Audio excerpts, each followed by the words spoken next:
ত্রয়োদশ জাতীয় সংসদ নির্বাচন আগামীকাল সকাল 7:30 শুরু হবে।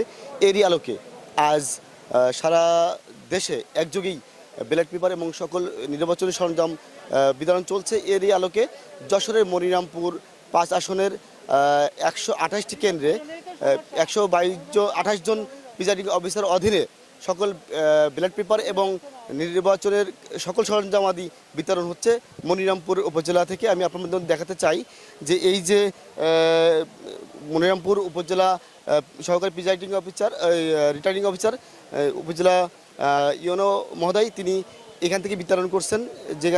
যারা 128 জন প্রিজাইডিং অফিসার তিনি এখান থেকে স্ব হাতে নিজ দায়িত্বে ব্যালট পেপার এবং নির্বাচন ভোট গ্রহণের জন্য সকল সরঞ্জামাদি নিজ হাতে নিচ্ছেন।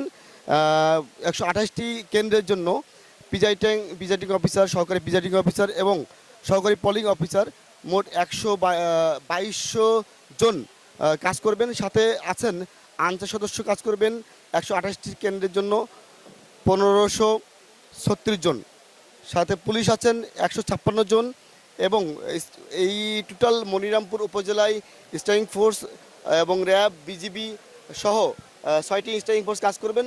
যেখানে যে অবস্থায় অপ্রীতিকর ঘটনার খবর পাবেন তাৎক্ষণিক ব্যবস্থা নেবেন এমন জানিয়েছেন। যশোরের এই মনিরামপুরই 3,69,082 জন ভোটাররা আগামীকাল 128টি কেন্দ্রে ভোট দিবেন এবং প্রিজাইডিং অফিসাররা ভোট গ্রহণ করবেন। সাথে এই মনিরামপুরে এমপি ক্যান্ডিডেট আছেন 6 জন, নির্বাচন করছেন।